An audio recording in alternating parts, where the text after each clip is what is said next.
Liquor scam వ్యవహారానికి సంబంధించి ప్రజలకి ఒక కన్ఫ్యూజన్ క్రియేట్ అయిపోతుంది రోజు రోజుకి. 3 పేపర్లు చదివితే మొత్తం పిచ్చెక్కిపోద్దనమాట. అసలు లోపల ఏం జరుగుతుంది, అసలు ఏం చెప్తున్నారు, ఎవరేం మాట్లాడుతున్నారు, ఎవరు బట్టలు ఇప్పేస్తారు, ఇంకా ఇప్పాల్సిన బట్టలు ఎవరి ఉన్నాయి, ఆ విజయసాయి రెడ్డి గారి ట్వీట్ ఏంటి, రాజకేశ్ రెడ్డి అసలు ఏం వాంగ్మూలం ఇచ్చారో, అసలు ఇచ్చారా లేదు అంటే ఒక్కొక్క వెర్షన్. దీనికి సంబంధించి ఒక క్లారిటీ అయితే కావాలి. అసలు ఏం జరుగుతుంది ఏంటి అనే దానికి సంబంధించి, లోపల ఏం జరుగుతుందని ఎవరైతే అక్కడ వినరో ఏ అధికారికంగా వచ్చి చెప్పాలి. ఇలాంటి కేసుల్లో ఇప్పుడు వచ్చి నాకు తెలిసి అయితే లోపల ఈ వ్యక్తి ఇది చెప్పాడు, లేదంటే ఈ సాక్షి ఇది చెప్పారు అని అయితే మాత్రం మీడియా ముందుకొచ్చి ఏ అధికారి చెప్పిన దాఖలాలు అయితే నాకు తెలిసిలేవు. మరి గతంలో ఏమన్నా ఉన్నాయో లేదో తెలియదు. కానీ లిక్కర్ స్కామ్ వ్యవహారంలో జరిగేది జరుగుతున్నది, చెప్పేది చెబుతున్నది నిజాలేనా, ఇంకా వాస్తవాలు అవాస్తవాలు మొత్తం అన్నింటినీ కలిపి ఏదో జరిగిపోయింది అనే ప్రచారం చేయాలనుకుంటున్నారా, ఒక కుట్ర ఏమైనా నడుస్తుందా, దీని మీద అయితే చర్చించే ప్రయత్నం చేద్దాం. సార్, ఒకటి A1గా అయితే రాజకేశ్ రెడ్డిని పెట్టేశారు, అయిపోయింది. ఇవాళ నేను మొత్తం చూస్తే లోపలికి వెళ్ళి ఆయన మాట్లాడింది మొత్తం నిజమో కాదో నాకైతే తెలియదు. మొత్తం రాజకేశ్ రెడ్డి మొత్తం చెప్పేశాడు, డబ్బంతా జగన్ ఓఎస్డీకి ఇచ్చేశారు, వాళ్ళ ఖాతాలోకి వెళ్ళిపోయి మొత్తం నిజాలు చెప్పేశారు అనేది ఒక వెర్షను. సాక్షి లాంటి పత్రికలు చూస్తే అసలు ఆయన ఏం చెప్పలేదు, వాంగ్మూలం రాసిస్తే దాని మీద అసలు ఈయన సంతకమే పెట్టలేదు, కానీ బలవంతంగా సంతకం పెట్టించే ప్రయత్నం చేశారు అనేది ఒక వెర్షను. ఎలా చూడాలి, మీరు ఎలా చూశారు? బేసిక్గా దీంట్లోనే రాశారు కదా వాళ్ళు, ఆయన వివరాలు ఇవన్నీ చెప్పాడు కసిరెడ్డి, కానీ సంతకం పెట్టడానికి నిరాకరించాడు అని. దాన్ని అక్కడితో అయిపోయింది కదా.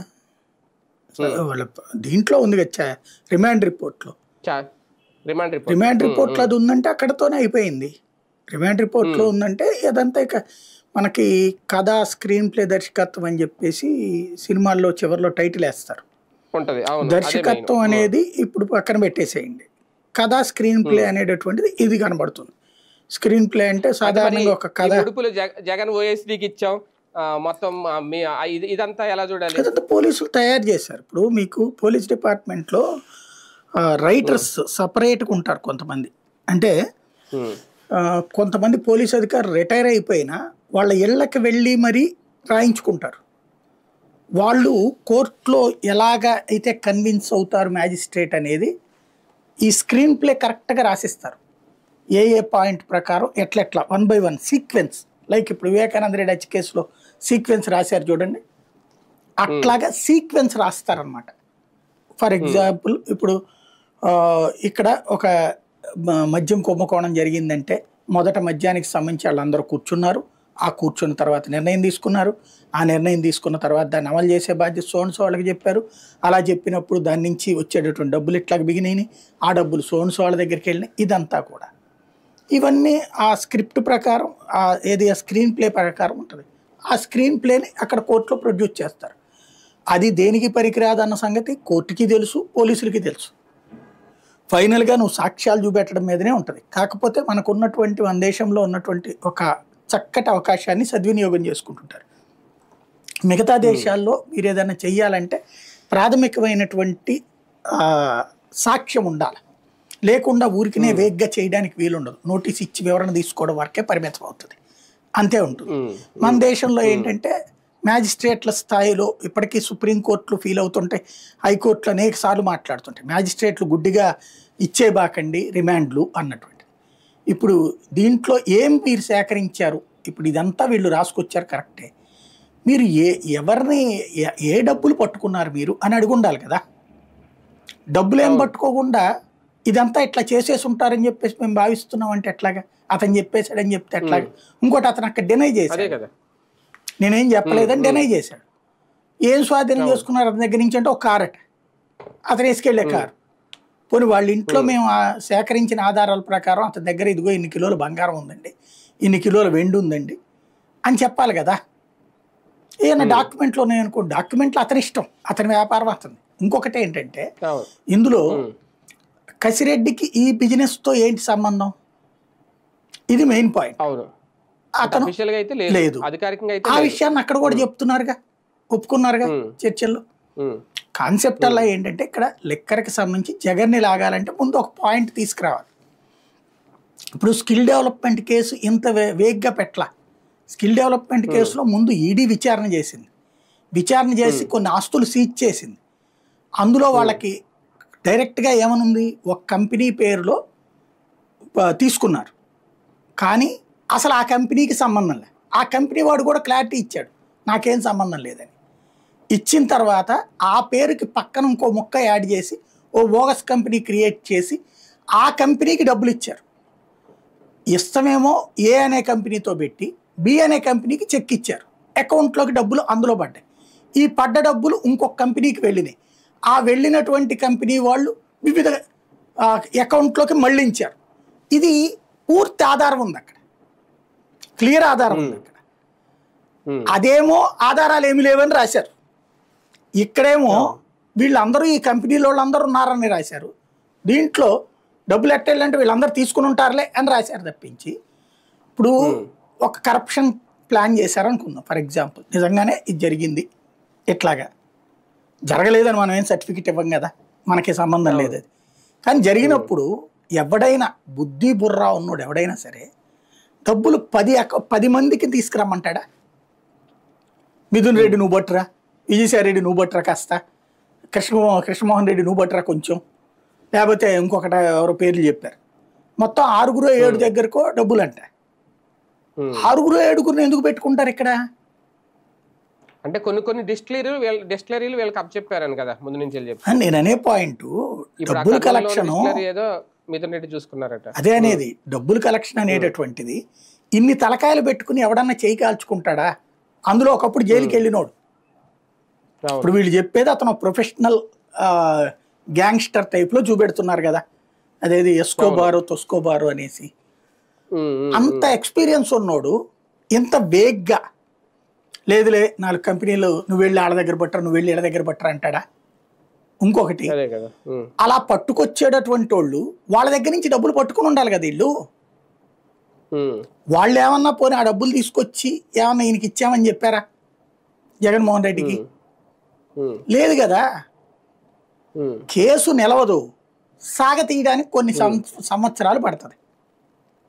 ఇప్పుడున్న ఆధారాలతో కేసు నిలబడదు, కొన్ని సంవత్సరాలు పడుతుంది అది. కాకపోతే మన దేశంలో ఉన్న పద్ధతి ఏంటంటే కేసు కొట్టేశాక ఆ తప్పుడు కేసు పెట్టినటువంటి వాళ్ళ మీద ఇంతవరకు రివర్స్లో లేదు. కానీ ఈ మధ్యన తప్పుడు కేసులు పెట్టారని కూడా అరెస్టులు నడుస్తున్నాయి కదా. అమ్మాయి పేరేంటి, జత్వాని కేసులాగా. రేపు పొద్దున కాబట్టి వీటికి ప్రతీకారాలు ఉంటాయి మళ్ళీ ప్రాక్టికల్గా. తప్పుడు కేసులు పెట్టారనేసి నడుస్తాయి మళ్ళీ భవిష్యత్తులో. అంటే కాకపోతే ఇప్పుడు అధికారంలో ప్రభుత్వాలు పెట్టిస్తున్న కేసులు కాబట్టి తర్వాత ఏం జరగట్లేదు. కానీ ఎందుకు జరగట్లేదు? ఇప్పుడు అధికారులు అవ్వలేదా జైళ్ళకి? అధికారులే జైళ్ళకి పోతున్నారు కదా, రేపు అధికారులు వదులుతారా మరి? ఇక్కడ వ్యవహారం నాకున్న సాక్ష్యాలు ఇదంటే అప్పుడు కూడా వాళ్ళకున్న సాక్ష్యాలే కదా. ఒక రకంగా చెప్పాలంటే ఒక సున్నితమైన గీత ఉంటుంది వ్యవస్థలో, ఆ గీత చెరిపేశారు. చెరపడం కాదు, అక్కడ చెక్కేశారు. దీని ఇంపాక్ట్ చాలా డేంజరస్ గా ఉంటుంది రాబోయేటటువంటి రోజులలో. ఈ గనక ముగింపు పలక్కపోతే వీళ్ళు ఒకళ్ళకొకళ్ళు, రాబోయే రోజుల్లో ఏ పోలీస్కి సెక్యూరిటీ ఉండదు, ఏ అధికారికి సెక్యూరిటీ ఉండదు, ఏ రాజకీయ నాయకుడికి సెక్యూరిటీ ఉండదు.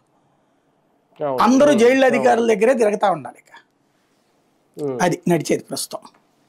కానీ ఒకటిసారి దీంట్లోకి వెళ్ళిన తర్వాత అంటే మొత్తం నిన్న కసిరెడ్డి ఇది చెప్పాడు అది చెప్పాడని లేదంటే ఏంటి అది అవన్నీ చూస్తే మెయిన్ లిక్కర్ పాలసీ అనేది ఏదైతే ఉందో వాస్తవానికి మనకి అప్పుడు తెలిసింది ఏంటి అంటే లిక్కర్ పాలసీ అంటే ఎలా ఉంటుంది, దాని విధి విధానాలు ఎలా ఉంటాయంటే మద్యపాన నిషేధం దిశగా రేట్లు పెంచుతారు, బ్రాండ్లు మారుస్తారు, ఆ రకమైన పాలసీ తీసుకున్నారు. కానీ ఇప్పుడు వీళ్ళు రాస్తున్నది ఏంటి, అది కూడా విజయసాయి రెడ్డి గారి నివాసంలోనే దీనికి సంబంధించిందంతా జరిగింది. మొన్న ఆయన చెప్పింది ఏంటి, మొదట 2 భేటీల్లో ఉన్నాను, తర్వాత ఏం జరిగిందో నాకు తెలియదు, పాలసీకి సంబంధించి నాకు తెలియదు, పక్కన పెట్టేశారు అన్నది. కానీ ఇక్కడ ఏంటి, ఎవరెవరి దగ్గర నుంచి ఎంత తీసుకోవాలి, ఆ ముడుపులు ఎవరెవరికి ఇవ్వాలి, ఏ డిస్టిలరీలకి దగ్గర నుంచి ఎంత కమిషన్ తీసుకుని ఏ కాంట్రాక్ట్లు వాళ్ళు అప్పగించాలి, ఇదా లిక్కర్ పాలసీ అంటే జరిగేది, విధి విధానాలు ఇది తీసుకున్నారా? నేను ఇందాక చెప్పింది అదనుకుంటాం, ప్రపంచం అంతా అదనుకుంటుంది, కానీ అసలు లోపల జరిగి ఇవా ఇలా జరుగుతాయా? వెరీ సింపుల్ అండి. దేంట్లోనైనా సరే డబ్బులు ఎవరికి వచ్చినాయి, కరప్షన్ అనే కాన్సెప్ట్ ఎలా వస్తుంది, తీసుకునే విధాన నిర్ణయం ఆధారంగా ఎప్పుడు కేసులు పెట్టలేరు. ఇప్పుడు అదేది అలైన్మెంట్ మార్పుకు సంబంధించి దాని ద్వారా లబ్ధి పొందుతారన్నప్పుడు ఏమన్నది కోర్టు, అది మీ ఊహ అంది. ఇప్పుడు కూడా అంతే కదా, ప్రభుత్వం ఒక మద్యం పాలసీ తీసుకుంది, కరప్షన్కి ఎప్పుడు ఈజీగా కుదురుతుంది? ఫర్ ఎగ్జాంపుల్ ఇవాళ ఉంది, ఓపెన్ కరప్షన్ కదా, ఈనాడు జ్యోతి రాసినాయి కదా ఎమ్మెల్యేకి 30% ఇవ్వాలన్నది, మినిమం 15% తక్కువ తీసుకోవట్లేదు అన్నది. ఇది కరప్షన్ అవుతుందా? ప్రభుత్వం చేతిలో మద్యం దుకాణం ఉంటే కరప్షన్ అవుతుందా? నెంబర్ 1. నెంబర్ 2, ఈనాడు జ్యోతినే రాసినాయి కదా ఈ బెల్ట్ షాపులు పెట్టుకుని వేలాలు కూడా వేస్తున్నారు అన్నటువంటిది. అంటే ఒక వైన్ షాప్కి పర్మిషన్ తీసుకుని బెల్ట్ షాపులు 10 పెడితే కరప్షన్ అవుతుందా? బెల్ట్ షాప్ అనేది లేకుండా ఓ వ్యవస్థ పెడితే కరప్షన్ అవుతుందా? లేకపోతే మద్యం ధర ఇప్పుడు ఇక్కడ వీళ్ళు ఇష్టం వచ్చినట్టు రేటుకి అమ్ముతున్నారు, ఇది కరప్షన్ అవుతుందా? ఓ రూల్ పెట్టి ఆ రేటుకి మించి అమ్మడానికి వీల్లేదు, తక్కువగా అమ్మడానికి వీల్లేదు, ఇది కరప్షన్ అవుతుందా? ఒక సిస్టమ్ని వాళ్ళు తీసుకొచ్చారు, ఎస్ దాంట్లో రేట్లు ఎక్కువైనాయి, అది రూలు. ఎందుకు తెచ్చారు అది? మద్యం కన్జంప్షన్ తగ్గించడం. ఇప్పుడు వీళ్ళే చెప్తున్నారు కదా, గత ఏడాది జగన్ టైంలో కంటే ఎక్కువ తాగారని మన జ్యోతే కదా రాసింది. ఎక్కువ ఆదాయం వచ్చింది, ఎక్కువ తాగారని, దాని ద్వారా 14% ఆదాయం కూడా పెరిగిందని రాశారు కదా. అంటే అర్థం ఏంటి? ఇంతకు ముందు తాగడం తగ్గించే ప్రయత్నం అతను చేశాడని కదా. ఎక్కడో ఎందుకు ఒక సామాన్య పేద కుటుంబంలో ఇదివరకు వాళ్ళ ఆయన ఎన్ని బాటిళ్ళు తాగాడు, ఇప్పుడు ఎన్ని తాగుతున్నాడు? ఇదివరకు రేట్లు ఎంత తాగాడు, ఇప్పుడు ఎంత తాగాడు? ఇదివరకు ఇంటికి ఎంత తెచ్చిచ్చాడు, ఇప్పుడు ఎంత తెచ్చిచ్చాడు? ఒకేసారి మద్యాన్ని నిషేధిస్తే చచ్చిపోతారు జనం. కాబట్టి దాంట్లో ఐక్యరాజ్య సమితి నిబంధనల ప్రకారం ఒకటి ప్రభుత్వం చేతిలో మద్యం దుకాణాలు ఉండటం, ఐక్యరాజ్య సమితి వరల్డ్ హెల్త్ ఆర్గనైజేషన్ చెప్పిన ప్రొవిజన్ అనమాట అది. దాంట్లో భాగంగా నేలికకి అలవాటైనటువంటి, ఇప్పుడు ఫర్ ఎగ్జాంపుల్ మీరు బిర్యానీకి అలవాటు పడ్డారనుకోండి, రోజు ఆ బిర్యానీ తినాలనిపిస్తుంది, ఆకలేస్తున్నప్పుడు కూడా అన్నం మిగతా అది గిట్టి ఎక్కదు. ఇప్పుడు నాలాంటి వాడికి ఉందనుకోండి, ఏదన్నా ఫ్రైడ్ రైసో బిర్యానీని తెప్పించుకున్నా కూడా ఆ రోజంతా నాకు కడుపులో వెల్తిగానే ఉంటుంది. మళ్ళీ సాయంత్రం అంత అన్నం పెట్టుకుని అంత పెరిగేసుకుని ఓ నిమ్మకాయ బద్దను ఉంచుకున్నా కడుపు నిండుతుంది. ఇది మనిషికి సహజ సిద్ధమైన జీర్ణ వ్యవస్థలో ఉండేటటువంటి. 500 రూపాయలు పెట్టి పిజ్జా తిన్నా చివరికి మళ్ళీ నాకు 2 బజ్జీలు తింటేనే కడుపు నిండుతుంది. ఇది నా జీర్ణ వ్యవస్థకు సంబంధించినటువంటి సిస్టమ్. అట్లాగే మద్యానికి అట్లా అలవాటు పడినటువంటి వాడికి అయ్యే కావాలి. అతన్ని మానిపించాలంటే ఏం చేయాలి ప్రభుత్వం?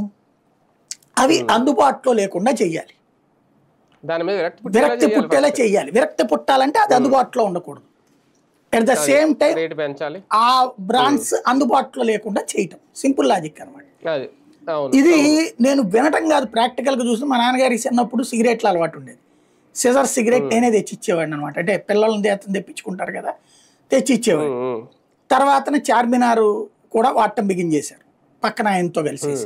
ఈ 2 నాకు తెలుసు ఆయన. తర్వాత డాక్టర్ గారు ఇక ఆయనకి ప్రాణాపాయం, ఇక జీవితంలో ఒక్క సిగరెట్ తాగినా పోతారన్నటువంటి గట్టిగా బెదిరించిన తర్వాత అప్పటికి 2-3 సార్లు 3 సార్లు ఏంటి ఎన్నోసార్లు హాస్పిటల్ పాలయ్యారు.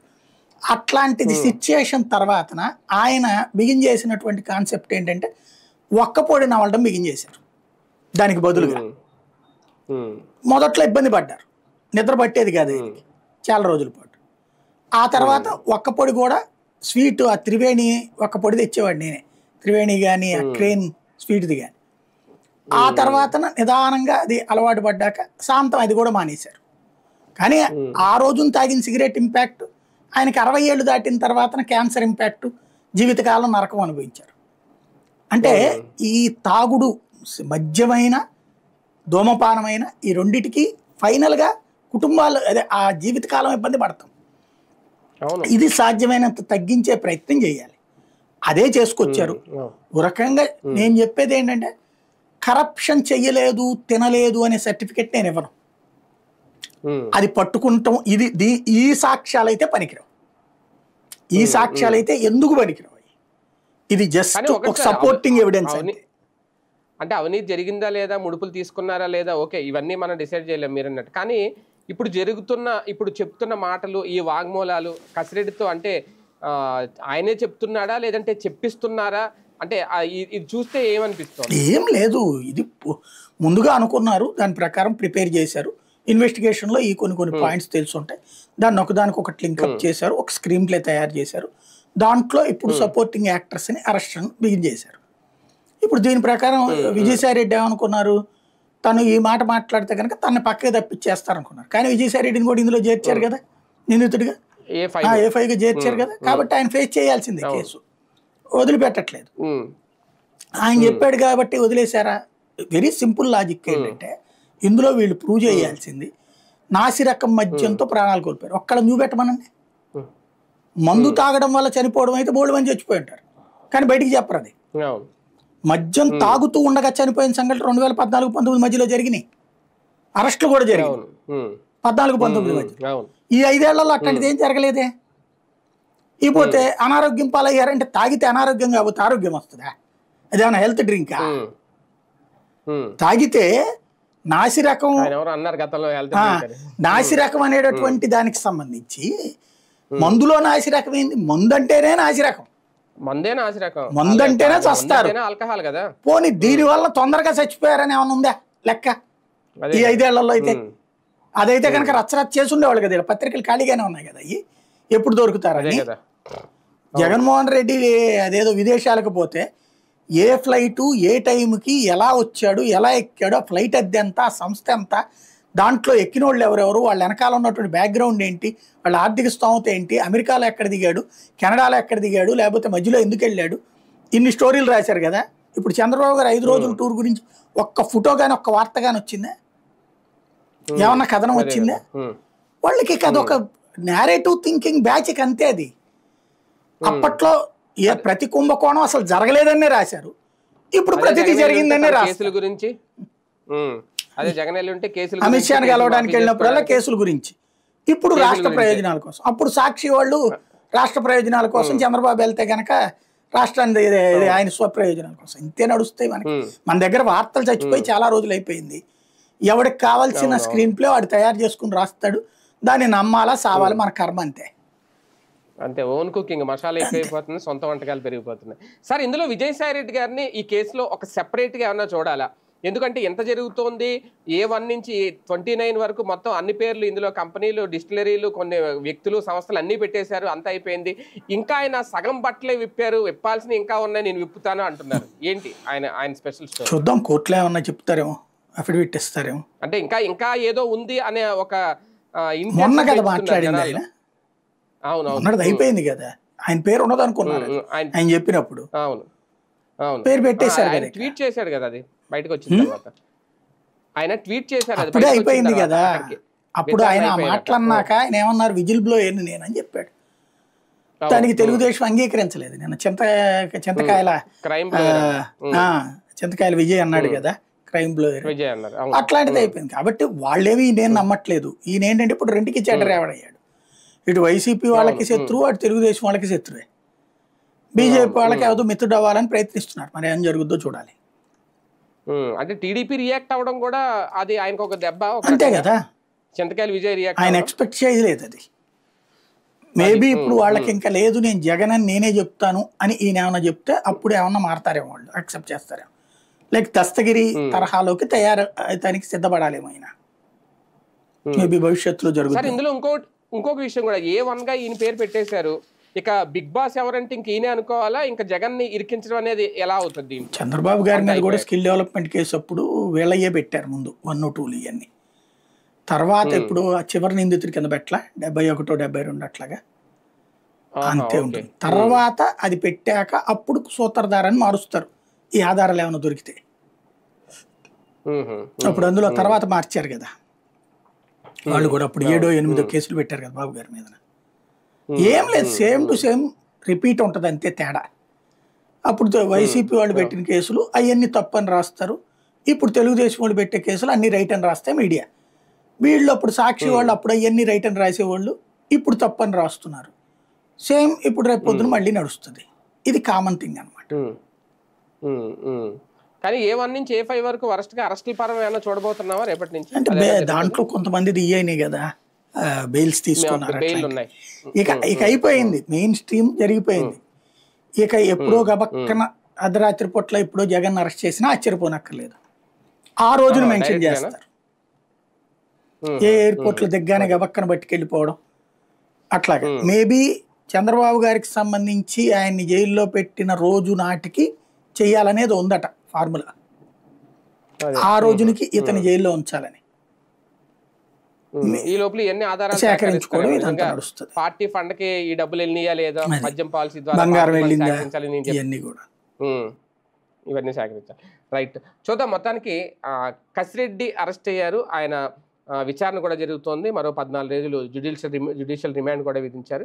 అయితే ఇదంతా ఒక పక్కా ప్లానింగ్ ప్రకారం జరుగుతుందా, ఖచ్చితంగా జగన్మోహన్ రెడ్డి ఇందులో ఇరుక్కుంటారా, ఇరికించే కుట్ర నడుస్తుందా, ఇవన్నీ కూడా ఇంకా రేపో మాపో ఏం జరుగుతుందని వేచి చూడాలి. ప్రస్తుతానికైతే ఆయన వాంగ్మూలం రాశారు, లేదంటే ఆయన దాని మీద సంతకం లేదు అనేది ఇంతవరకు. కసిరెడ్డి అయితే మీడియా ముందు మాట్లాడలేరు కాబట్టి ఇప్పట్లో ఏం జరుగుతుంది ఇంకా భవిష్యత్తులో తీసుకునే నిర్ణయాల మీద ఆధారపడి ఉంటుంది. లెక్క స్కామ్ ఎంతవరకు వెళ్తుందని వేచి చూద్దాం.